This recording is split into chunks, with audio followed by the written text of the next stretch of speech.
Gus Mancuso, resident. Kelly Ryan, Encourage. Adam Chapin, Community Development Director. Sue Schultz, City Attorney. Tom Rion, Alderman. Mike Colby, Legacy Foundation. Fred Salshader, YMCA. Steve Pope, Alderman. Zach Furlink, Mayor. Paul Shabilsky, City Attorney. Bill Clendenning, Wood County Board.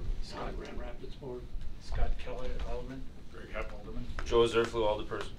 Terry Dolan, Alderperson.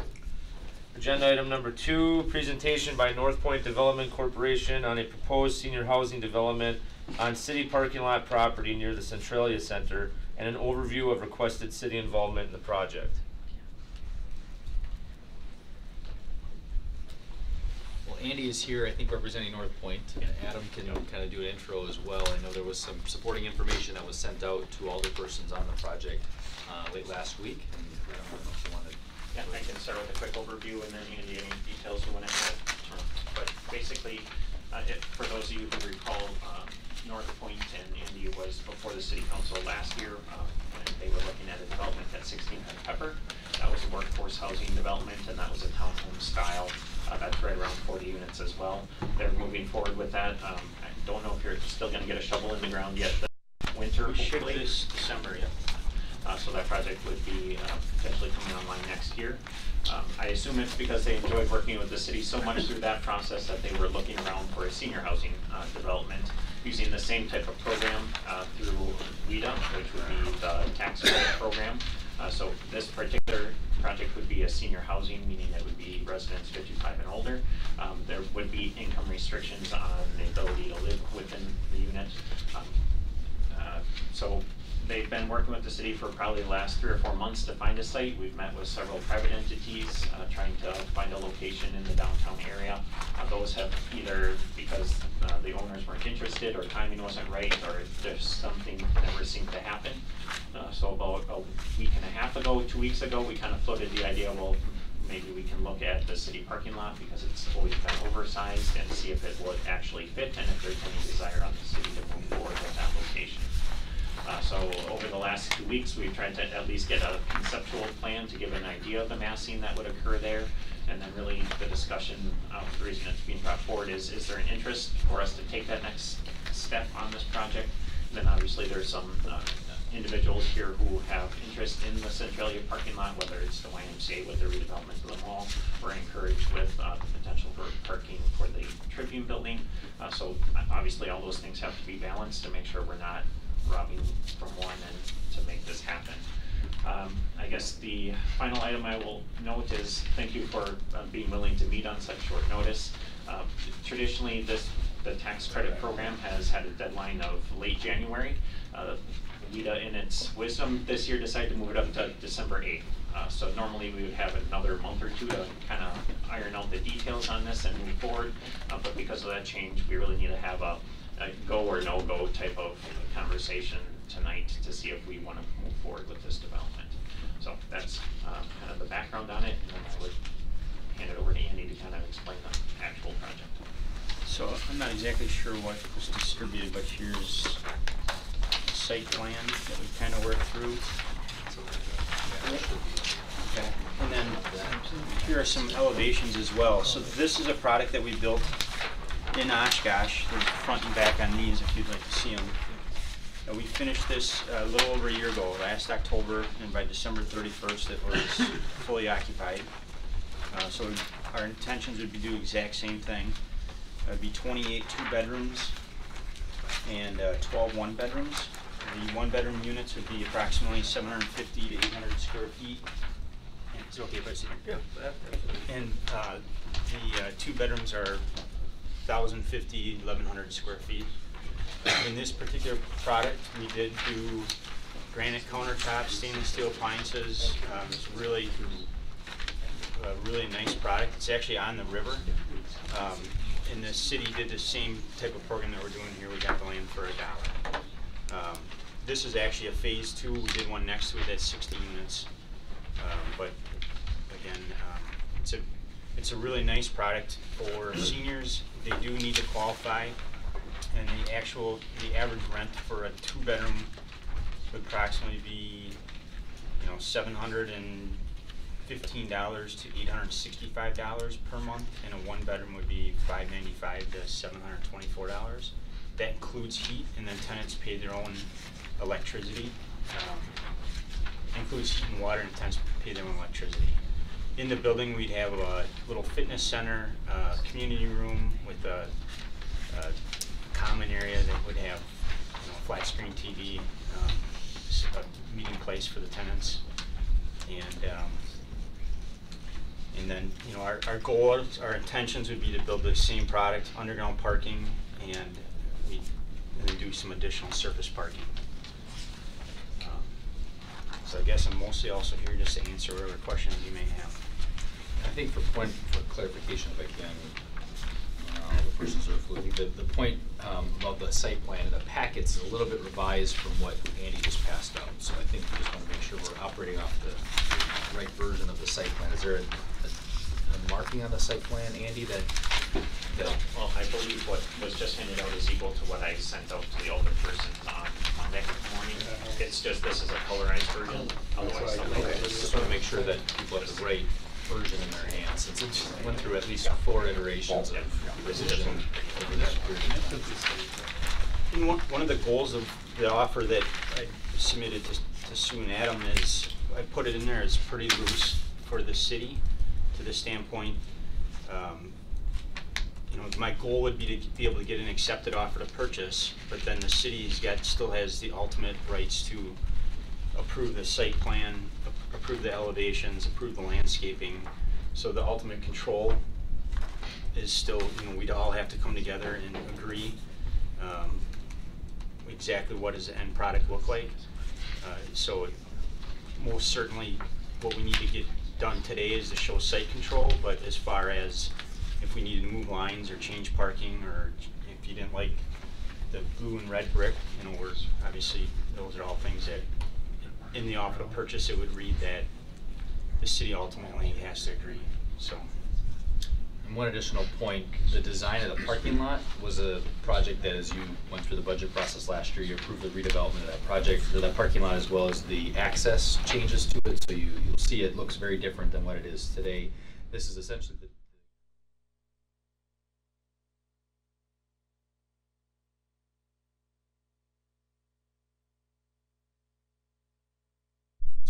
there may be a piece we want to discuss in closed session about how the rebuild of that parking lot impacts the development in some form, but I just want to make sure that you all be aware that the design as proposed was what was approved through the city budget, or the allocation was approved through the city budget for the redevelopment of the parking lot. And the improvement of the safety access to change the entry to the south as opposed to the north, and keep the raceway of traffic away from the building that kind of occurs today. And definitely our goal, it has been nice working with Adam and the mayor and Sue, but our goal would be to have 100 units in this community. It just works out better for management-wise and everything, so with the other project we're doing, and then we've got some additional land behind that hopefully we could build some additional units where the townhouses are. If we can add this, it really works well for us for management purposes, to entrench ourselves in a community more than just the 40 units we're doing right now, so. Would this compete with that other project? Nope, this is senior, so you have to be 55 or older to live here, but it's all independent, so there's no services. Everybody has to they cook their own meals, everybody has their own kitchen. The only qualifications, you have to be over 55, but it is senior. And it follows the same scoring formula that was essentially used for the last workforce housing project, so it still has to achieve a certain level. It has to be awarded the tax credits, right? So if we do agree that this is something that it's appropriate for that site, it still has to go through the process, of which maybe you want to talk about the timeline. Yep, so we have to submit our application, which again is all this thick. We have to submit market studies and appraisal and all this stuff that goes with the application. That's due this Friday. And then we're anticipating hearing middle of February. I hate to say that because it seems like they're usually late, so I'm saying maybe early March we'd find out if we're awarded the credits. And then it would be, the goal would be to break ground next fall. Construction schedule's about the same as what you're talking about the Yep, this would be a minimum of 9 months, probably realistically, potentially a year. fall of 2019. Yep. Mr. Chairperson. Yes. What, obviously it's probably already been discussed with staff, but maybe Mayor, you know, what do we have for infrastructure there as far as sewer and water goes? Is that gonna put a strain in that neighborhood? Adam, maybe you look into that. Yeah, I brought all the departments together last week to kind of go over the potential concept and discuss issues like that. Water and Light did send comments that there's sufficient water size and pressure in that location to adequately provide for this. As far as the actual building footprint, the closest to impacting our infrastructure is there's a water main that basically goes across the parking lot in line with where Goggins Street is. So this particular layout would not impact that water line. In talking with our Public Works Department and Water and Light, it is a water main that either could be relocated or potentially even abandoned because there are other ways that water gets into the system from there, but at this point we would need to look at that based on this concept.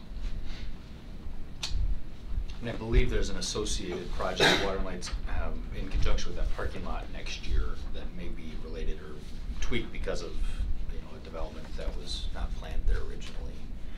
And I do want to mention too, about 5 years ago, we had gone, a number of the council members that were on the council at the time, we went through and looked at all city-owned property across the city, from little tracts, small, very small tracts of right-of-way to larger parcels, and kind of deemed, we went through a check-off of would we sell it, would we retain it, or would it be a maybe conversation? This was one of the maybes. At that time, we knew that the parking lot was sized for a much different user, which was Walmart at the time. And while we didn't quite know what the right number of stalls, I think Adam has done some analysis, and if the question does come up, you do see there's a calculation on there based on the proposed design. But I think that it's safe to say the projections is we're very close. There wouldn't be a tremendous amount of surplus yet of parking there, but I think the point is that there's sufficient parking for the users in the building, as well as the adjacent peak and off-peak usage. I think meshes up well, that if you've got a large theater performance happening, your Centralia, the senior center, resource center portion, and the businesses that are occupying that space are not there at that time of day.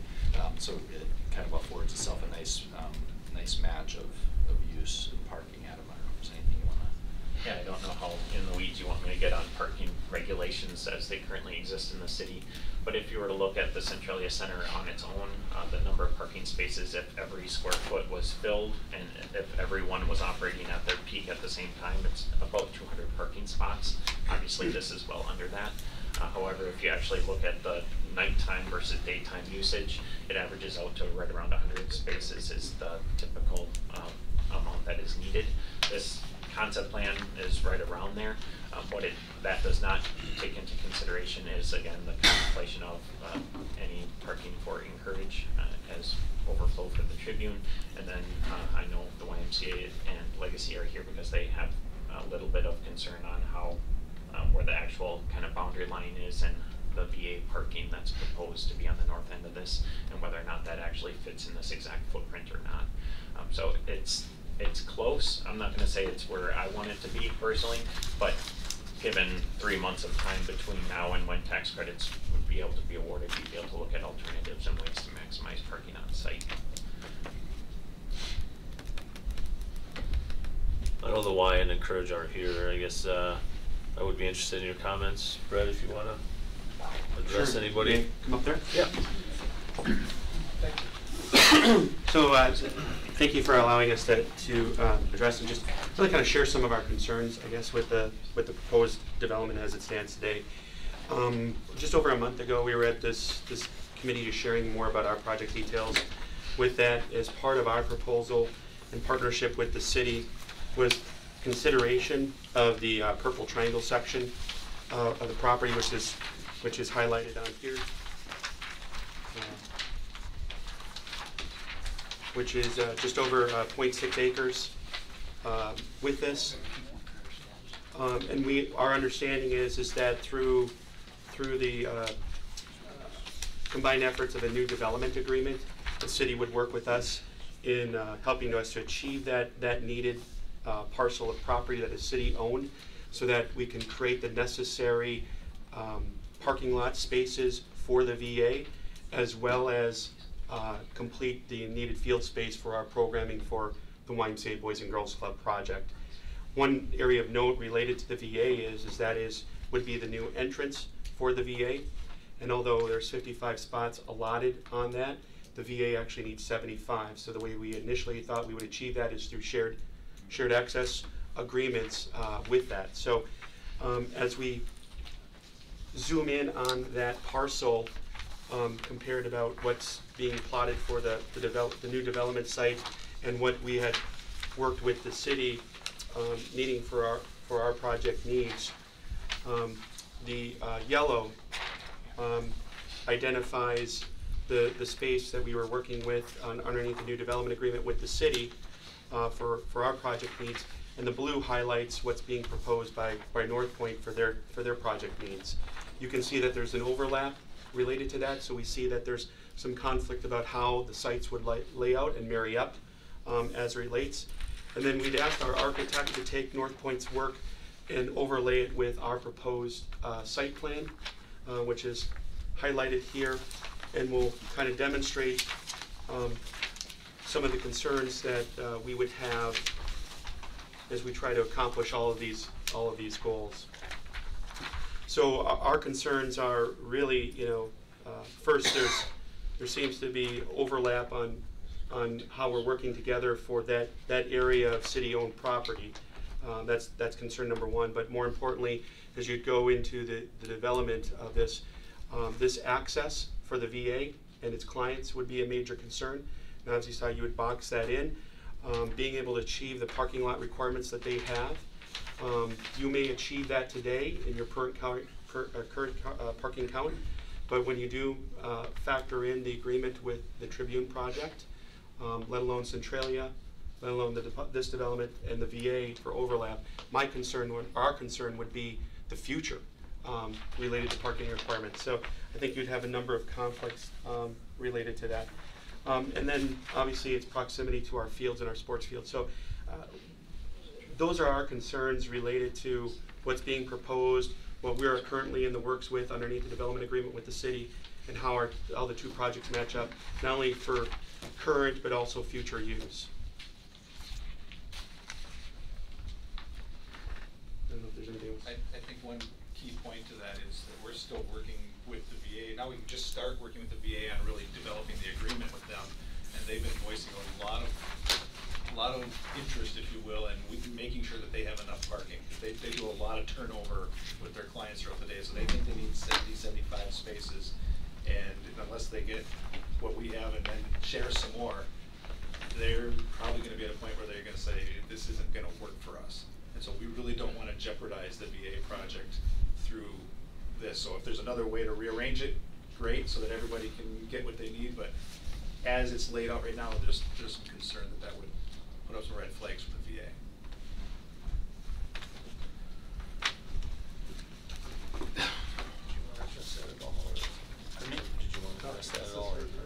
Well,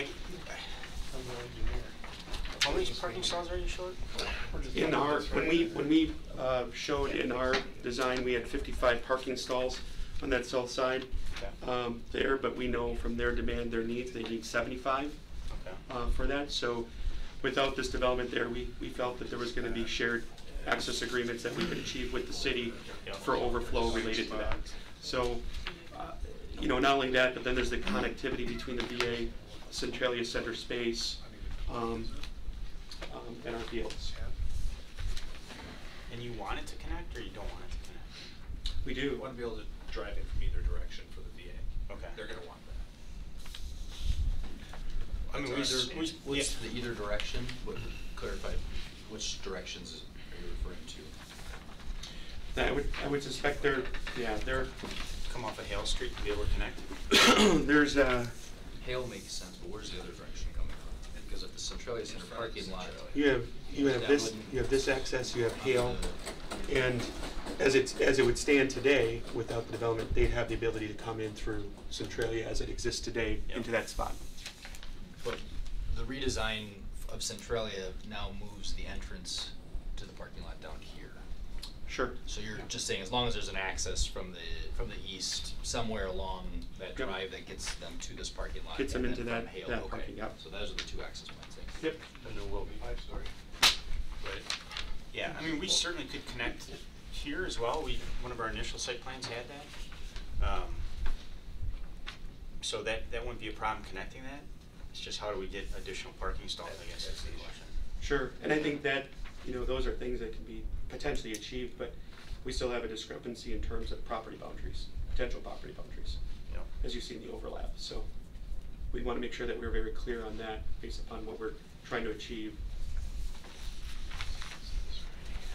Well, what we really need is probably about 46 parking stalls. And we don't have to own them all. I mean, we could also have a cross parking easement for our stalls that aren't below grade. So, we're perfectly comfortable like this one in Oshkosh, it's the same footprint, and there's, really do I see a car at grade? It's all, everybody's underground. So it's usually visitors or somebody dropping off. So if we can just get to the point where we've got, either we own it and we create a cross parking agreement, or vice versa, I think what we're showing here of 53 is more than what we need. So, I guess the question would be is what studies or what work would be done to understand demand today versus what's projected demand versus those spaces, as well as what's being planned for VA and potential Y, et cetera. Yeah. I mean, I can only answer what our parking requirement needs are, and that, really we need like 40-ish. And since it'll be, deed restricted senior, it's not going to change. So our needs will never go beyond that.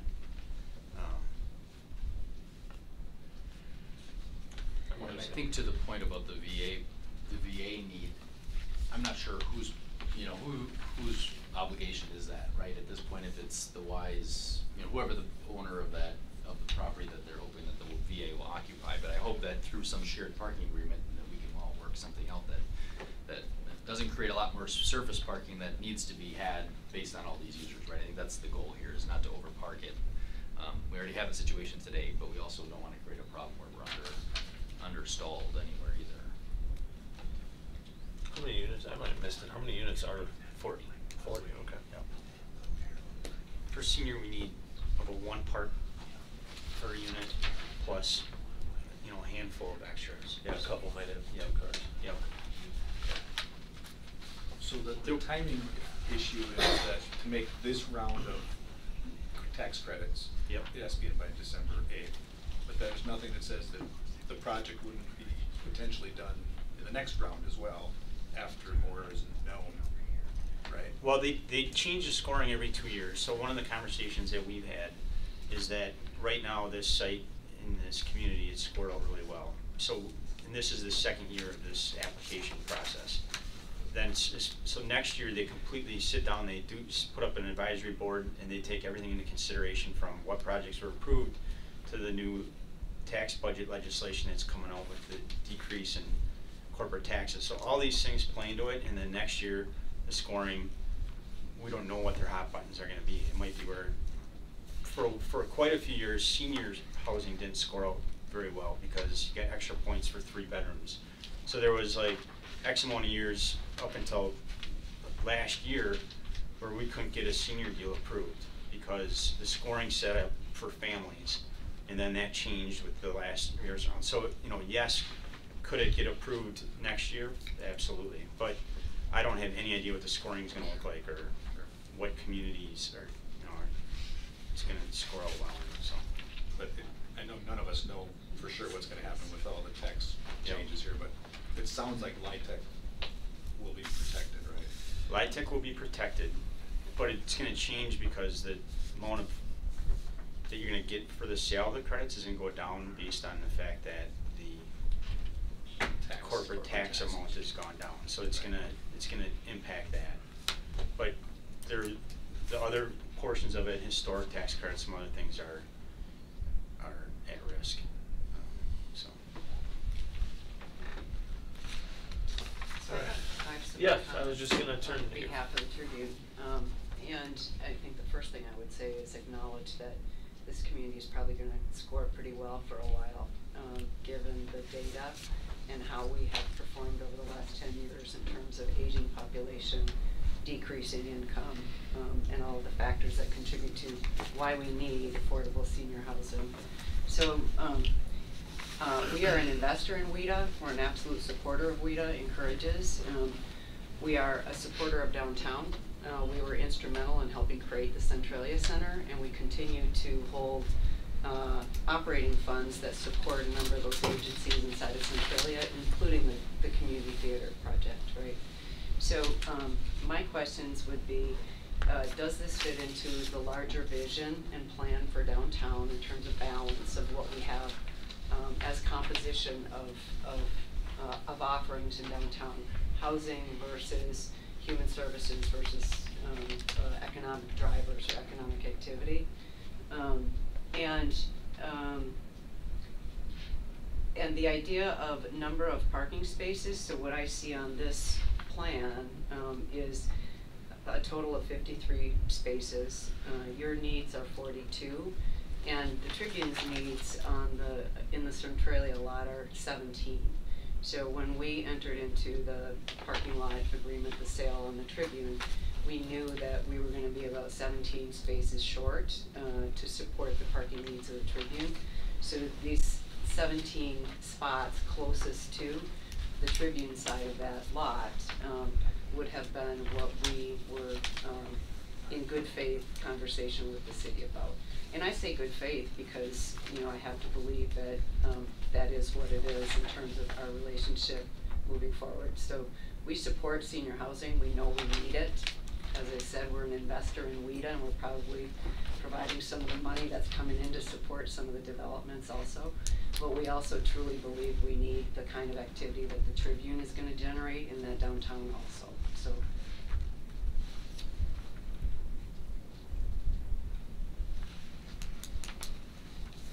The other question I have is just in terms of notifying and engaging neighbors, right? So the approach to contacting us as a partner downtown and or the Y, I'm not sure how that was, you know, outreach or contact was made. But I get the city agendas emailed to me, right? So I can look at them and see what's happening. And when I look at them, then I have to outreach and say, so what is this senior development project happening? And then if I don't get the agendas and have the impetus to make that phone call, how am I informed as a neighbor is my question. I'm not saying that the city staff isn't responsive when I call, because when I call or I send Adam a note and say, so what is the senior development? You know, it's not about withholding information, it's about how do you, you know, in partnership with the people around you, say this is what we're thinking about doing, as opposed to us having to monitor agendas to know. Well, I think to answer that question is that everybody wants tax cuts. Everybody thinks that they're paying too much property tax. If we had to have an outreach with every single person in the community, City Hall would have 600 people here making phone calls every day. So the hard thing is, and with you getting them emailed, sometimes I don't even get them emailed and I'm on the council, you know. So it's a case where communication is, and for the most part, who you elect at the state, local, and federal level, there's only so many resources available. So to actually reach out to everybody, and we don't know if you're going to be in the office, you're not in the office, you're on vacation. So that's why providing a general agenda like we do and having you call Adam or the other resources, that's really the only fundamental way we can do that. So I have to kind of echo that. You know, the staff will deal normally with a committee for a certain project, so I find out a lot of times what other committees are doing just by getting their agenda. So I think Adam should. In this case, there are existing projects and that are that's bordering it fair. Around parking. And I think I don't expect it on a daily basis. Right. Truly, I mean that's not what I meant to convey at all. But it's also a one size either on or off option. right? I mean, that's just the way the public notice system works. It's Yeah. either you accept them all or you don't accept. But I think Adam should weigh in on the fact, from the planning and zoning perspective, how the outreach has gone, particularly with the zoning project, the rezoning of the YMCA and the PUD process, right? And how that, the requirement of the neighbors and everything else, I think it's important for, the question's been raised, Adam, I think you should answer it that way. Well, I mean, there's a discussion on what, I guess, legally required versus what's common courtesy, if I'm understanding. Obviously, legal requirements for the discussion of selling property, potentially, there's no legal requirements to notify anyone. It goes on an agenda for their consideration, so that there's not typically a process where you notify the neighbors, because it's not necessarily a neighbor concern. In a black and white way of looking at it, realizing in this situation it is a concern to the neighbors. I did specifically reach out to the YMCA and make sure that they had this concept plan, and that was mainly because of that consideration of this, that they had basically requested purchasing a portion of this lot as well. So that's why that outreach was made.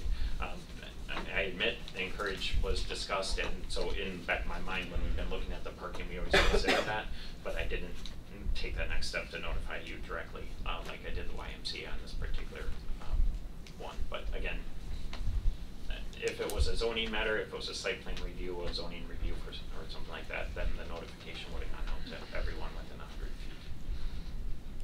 Let me just say on the heels of that, this is not a criticism of Adam, because we have found Adam nothing but very constructive and positive to work with.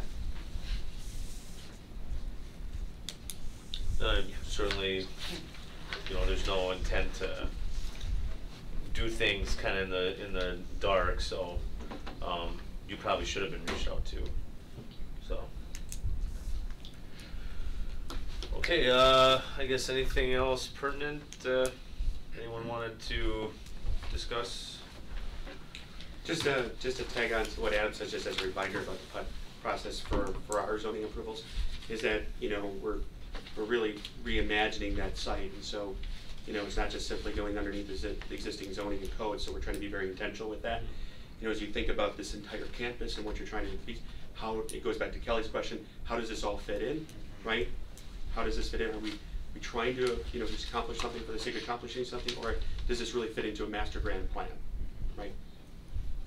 And I would just, on that point, I'm glad Brett brought that up, because I often think about some of the past decisions by past developers or past administrations or whoever they may have been, the decision makers at the time in which they were developed, and wonder why certain things were done. And I think because of the luxury we have right now with the Wise purchase and ownership of the mall, as well as this opportunity, we have some time for some due diligence. And the site plan is purely a concept, as I understand, and we have a number of steps in the process to get this right, if in fact the council agrees that the sale of the property for the sake of this development is appropriate. And I think we all need to make sure that the right people are at the table, to Kelly's point, notification of, you know, are there users in the Centralia Center in particular that may have concerns about this, that may impact their business, as well as, you know, the other tenants and users of the site. So I appreciate the mentions and concerns shared related to communication on that. Maybe I can get a point of clarification, Andy. I thought that your goal and need for the application was that you actually had a commitment to take ownership of a specific piece of property. Well, what I did is I submitted an offer of purchase with an example of a site plan as an exhibit.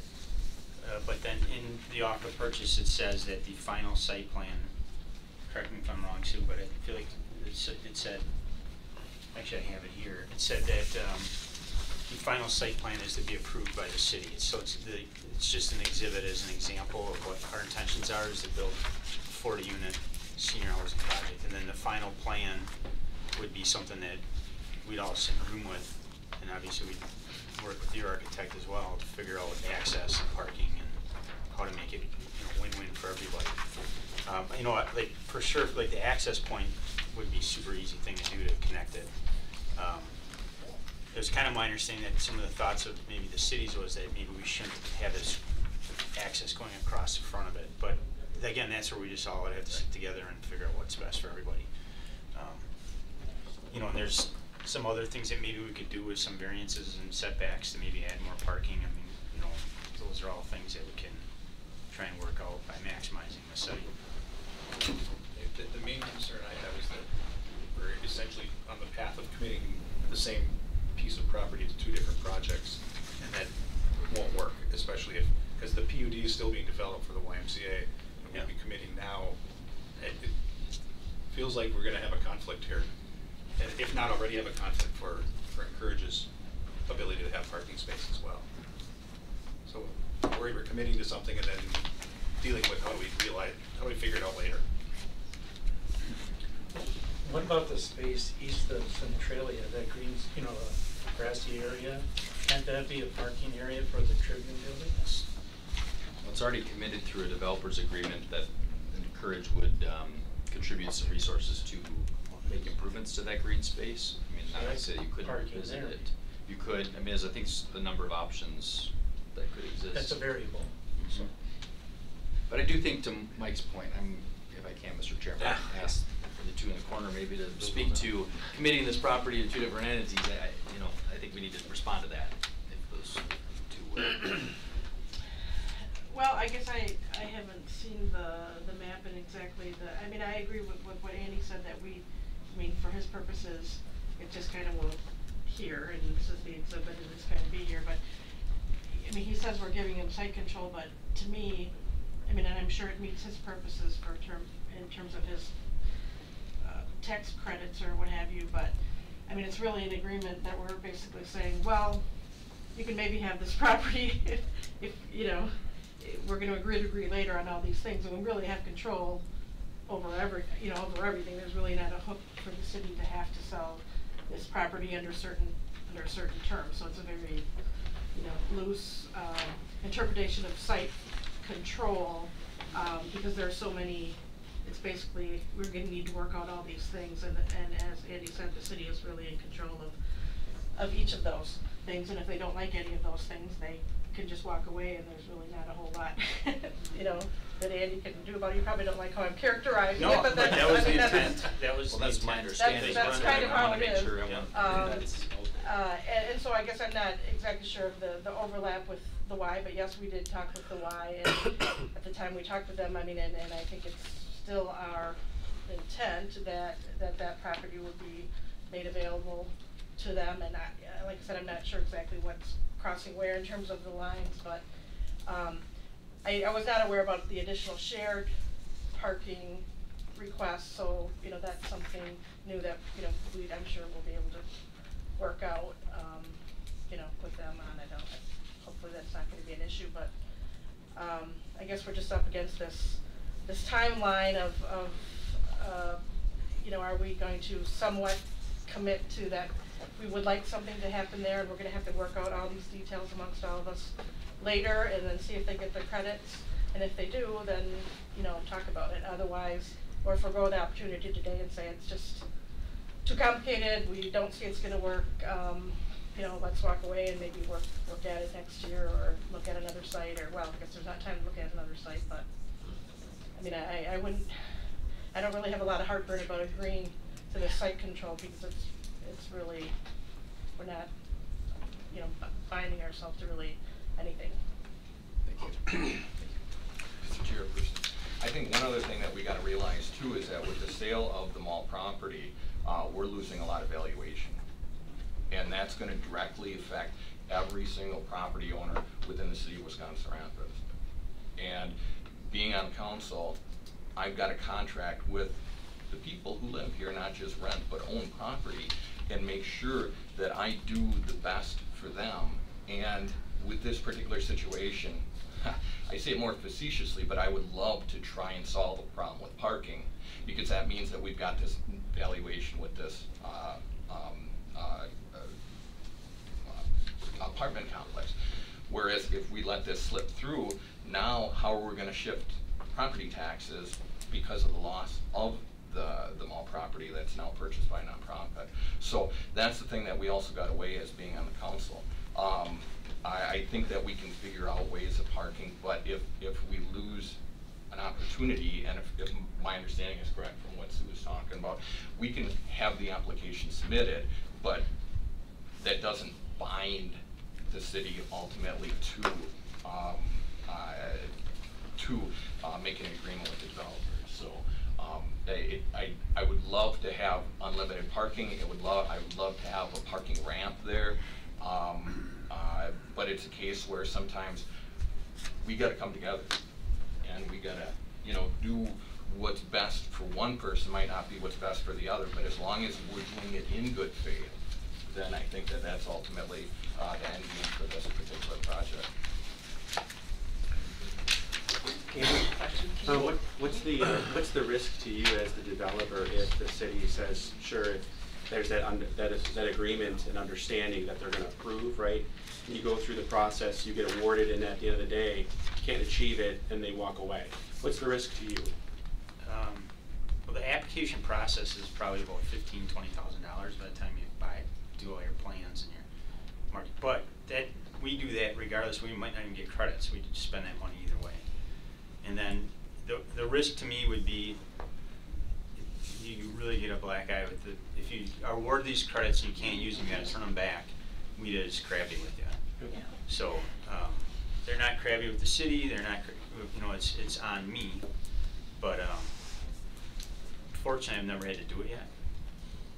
And I wouldn't be taking this risk by submitting this offer if I didn't believe we can work something out. Sure. But it would not look very good for me with WIDA. I think we'll move along because we have a closed session coming up anyway, so we can discuss what we're basically talking about. So. Can you answer just one additional question in terms of revenue?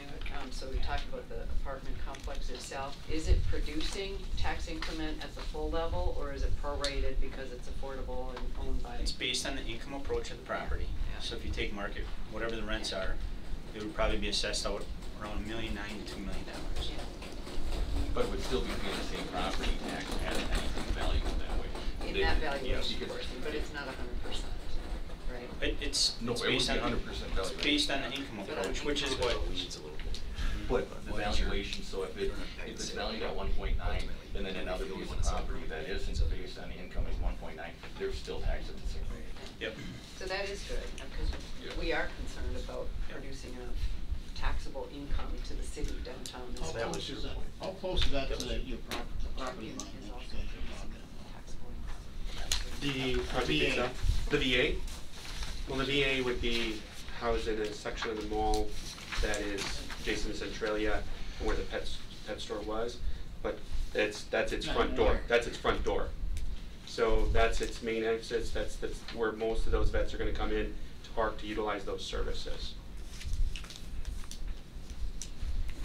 Right here, right? Yep. Where it's like touching. Yeah, I'm just wondering what the You showed me distance, one what the diagram. distance was. You know, From the city property, Tom? Yeah, I got it. Yes, I want to know how many feet it the was. front door is Oh, it's right there. in some, Yeah, this would be their main entry right here. Okay. I think that's where the shared concern is conveying that use of that property either through a sale or developer's agreement for the purposes of parking and VA entrance and things. But yeah, it's literally, I mean, depending on what maps you look at, it looks like it could be inside the front door as it is today. All right, well, item number 3 is an open session. The committee will vote to go into closed session under section 19.85, parent 1, parent E of the Wisconsin statutes, which reads, deliberating or negotiating the purchasing of public properties, the investing of public funds, or conducting other specified public business whenever competitive or bargaining reasons require a closed session. Sub A, in closed session, the committee will discuss negotiations and strategy regarding a proposed sale of a portion of Centralia Center parking lot property to and a proposed development agreement with North Point Development Corporation for a senior housing development. Sub B, the committee will return to open session and may take action or make recommendations regarding the sale of a portion of Centralia Center parking lot to North Point Development Corporation and a development agreement with North Point Development Corporation.